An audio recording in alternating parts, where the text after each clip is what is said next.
तो दोस्तों स्वागत है आपका हमारे YouTube चैनल में। और आज की इस वीडियो में मैं एक्सप्लेन करने जा रहा हूँ 2021 में रिलीज़ हुई सेंसोर मूवी को। और इस मूवी की रेटिंग्स है 6.2 out of 10 on IMDb and on रॉटन tomatoes it's 86% fresh and it have a Metacritic score of 66%। ये मूवी एक लोनर लड़की के बारे में है जो अपनी खोई हुई बहन को ढूंढने की कोशिश करती है। तो वीडियो को पूरा लास्ट तक देखना क्योंकि ये वीडियो बहुत ज़्यादा इंटरेस्टिंग होने वाली है। चैनल पे नए हो तो चैनल को सब्सक्राइब भी कर देना। तो अब चलते हैं सीधा वीडियो की तरफ।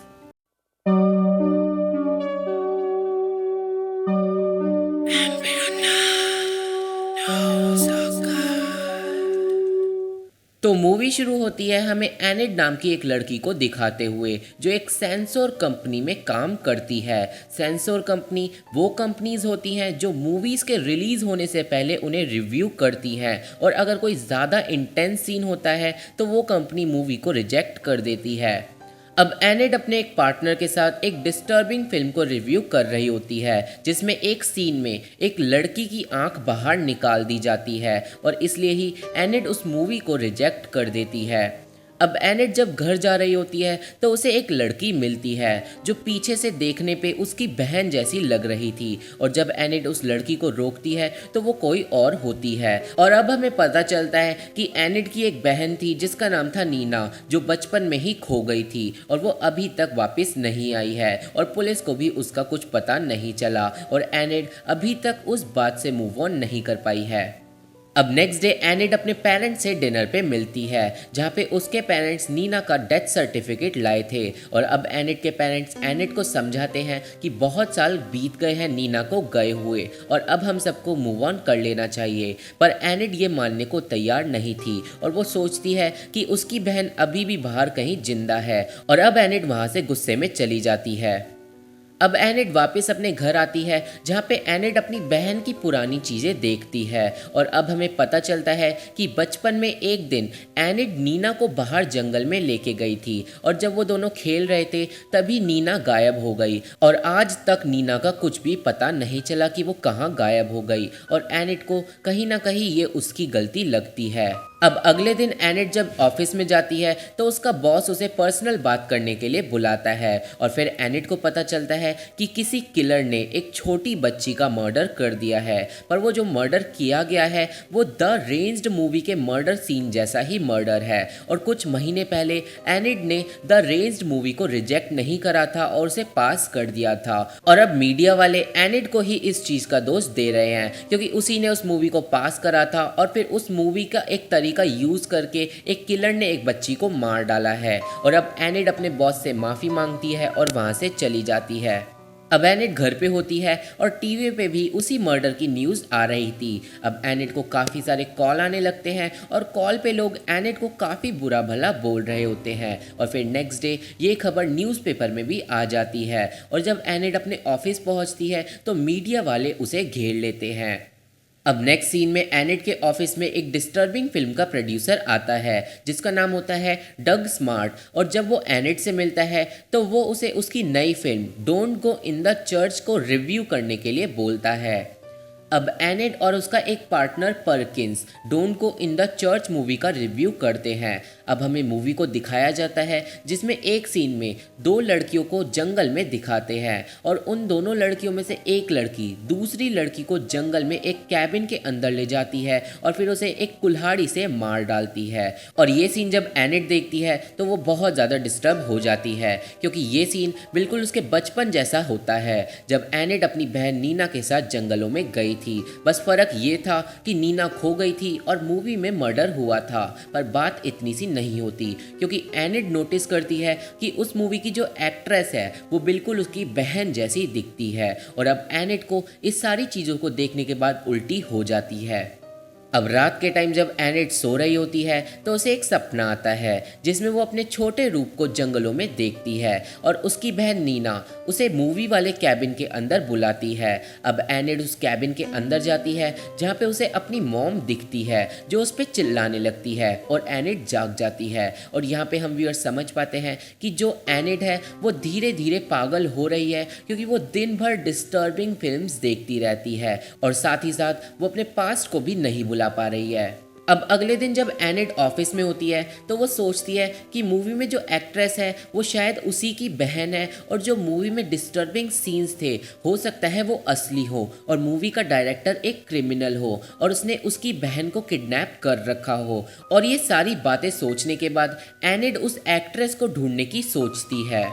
अब एनिड जाती है और वो फेडरिक नॉर्थ जो उस फिल्म का डायरेक्टर था उसकी सारी फिल्म्स ढूंढने की कोशिश करती है, पर ये काम करने में 1 हफ्ता लग सकता था और इसलिए वो जाती है एक मूवी स्टोर पे। अब एनिड जब उस स्टोर में होती है तो वो एक बुक देखती है जिसका नाम था the day the world began और एनिड के चेहरे से हमें पता चलता है कि ये बुक उसे अच्छी लगती है और इस बात को आप याद रखना। अब एनिड देखती है कि जो स्टोर ओनर है वो एक बैन मूवी को बेच रहा है और अब इसी बात को लेके एनिड उस स्टोर ओनर को धमकाती है और फिर उसका ये सीक्रेट छुपाने के बदले उससे फेडरिक नॉर्थ की वो फिल्म मांगती है जिसमें एलिस ली नाम की एक्ट्रेस हो, क्योंकि एलिस ली वही एक्ट्रेस है जो नीना की तरह दिखती है। अब वो स्टोर ओनर एनिड की बात मानकर उसे असुंदर नाम की एक मूवी दे देता है। अब घर पे एनिड उस मूवी को देखती है और उस मूवी में वो एलिस ली के एक सीन को बार बार देखती है और अब उसे यकीन हो जाता है कि एलिस ली ही उसकी बहन नीना है। अब अगले दिन एनिड अपने पेरेंट्स के पास जाती है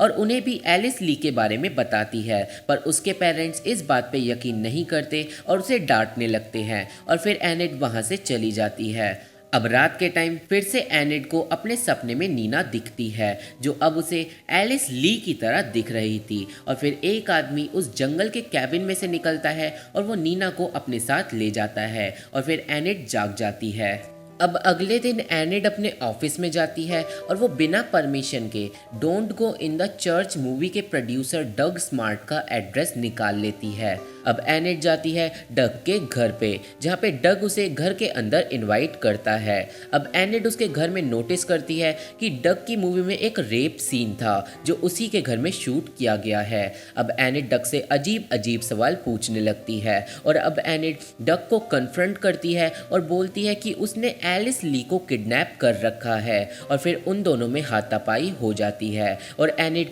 डग को एक टेबल पे गिरा देती है जहाँ पे एक नुकीली ट्रॉफी रखी हुई होती है और वो ट्रॉफी डग के सर में घुस जाती है और वो मारा जाता है। अब एनिड डर जाती है और वो वहाँ से चली जाती है, पर उसे ये यकीन होता है कि उसकी बहन खतरे में है क्योंकि हाथापाई से पहले प्रोड्यूसर ने एनिड को ये बोला था कि एलिस ली की आखिरी मूवी की शूटिंग चल रही है और एनिड को ये लगता है कि उस मूवी के चलते एलिस ली को मार दिया जाएगा। अब नेक्स्ट डे एनिड अपने ऑफिस से एक फाइल चुरा लेती है जहाँ पे फिल्म की शूटिंग की लोकेशन उसे मिल जाती है और वो अपनी बहन को बचाने के लिए निकल जाती है।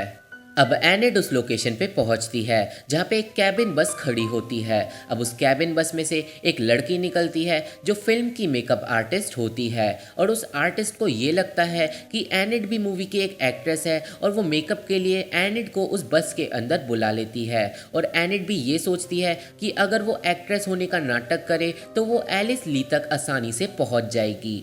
अब वो मेकअप आर्टिस्ट एनिड का मेकअप करती है और फिर एनिड को डायरेक्टर फेडरिक नॉर्थ के पास ले जाया जाता है और अब एनिड को पता चलता है कि ये मूवी रियल लाइफ एक्शन पे बेस्ड मूवी है, मतलब एनिड को वैसे वैसे एक्ट करना होगा जैसे जैसे डायरेक्टर बोलेगा और अब हमें मूवी को कुछ इस तरह दिखाया जाता है जैसे हम एनिड की ही मूवी देख रहे हो।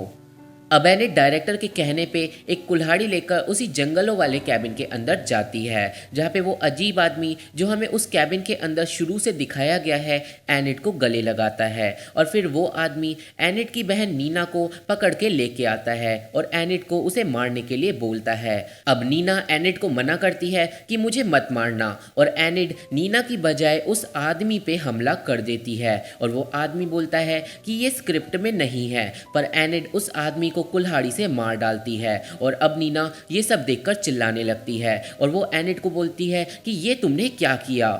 अब डायरेक्टर वहाँ पे आ जाता है और नीना उसके पास भाग के चली जाती है और एनिड बस बार बार यही बोलती है कि फेडरिक ने नीना को किडनैप किया था और फिर एनिड फेडरिक का गला कुल्हाड़ी से काट डालती है। पर हम व्यूअर्स यहाँ अच्छे से समझ जाते हैं कि वो एक्ट्रेस नीना नहीं है, वो एलिस ही है, पर एनिड उसे नीना समझ रही है। पर ऐसा क्यों है ये हमें मूवी में आगे पता चलेगा।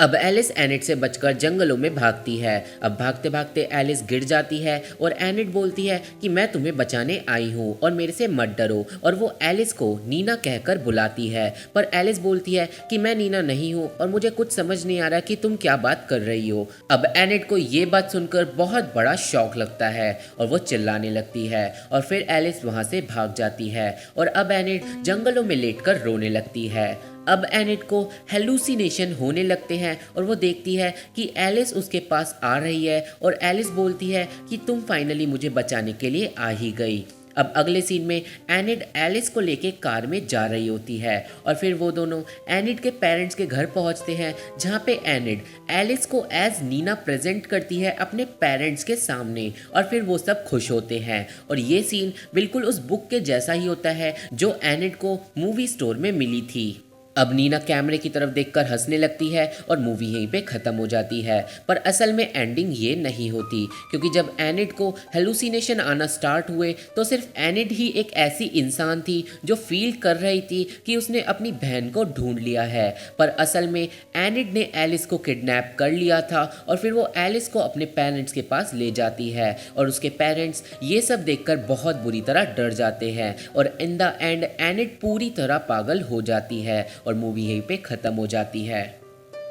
तो ये थी एक्सप्लेनेशन सेंसोर मूवी की, जो कि एक कंफ्यूजिंग हॉरर मूवी है। पर अब मैं जो एनिड के साथ हुआ उसका ब्रेकडाउन करता हूँ, जिससे हमें ये मूवी और अच्छे से समझ आ जाए। असल में जो एनिड थी वो बचपन से ही अपनी बहन के गायब होने से परेशान थी और फिर जब वो अपनी जॉब में डिस्टर्बिंग मूवीज़ देखती थी तो धीरे धीरे उसकी मानसिक हालत ख़राब हो गई और फिर एक दिन एनिड ने अपने दिमाग में ये स्टोरी बना ली कि एलिस ही उसकी बहन नीना है और वो इसी स्टोरी को सच मानकर नीना को ढूंढने निकल गई और वो खुद को एक मूवी के अंदर इमेजिन करने लगी और इसलिए ही वो धीरे धीरे पागल होती गई और उसने नीना को बचाने के चक्कर में काफी सारे मर्डर कर डाले। और इन द एंड जब एनिड को सच्चाई का पता लगा तो वो पूरी तरह पागल हो गई और अपने ही एक इमेजिनरी वर्ल्ड के अंदर पहुंच गई और उस इमेजिनरी वर्ल्ड के अंदर एनिड ने नीना को ढूंढ लिया और फिर एनिड ने नीना को अपने पेरेंट्स के साथ रियूनाइट करवा दिया।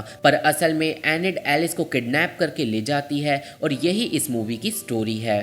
अब मुझे आशा है कि आपको सेंसोर मूवी समझ आ गई होगी। मूवी से रिलेटेड कोई भी क्वेश्चन हो तो आप मुझे कमेंट बॉक्स में पूछ सकते हो। तो आज की वीडियो में बस इतना ही। वीडियो पसंद आए तो चैनल को सब्सक्राइब कर देना, वीडियो को लाइक एंड शेयर करना मत भूलना। Thank you, bye bye.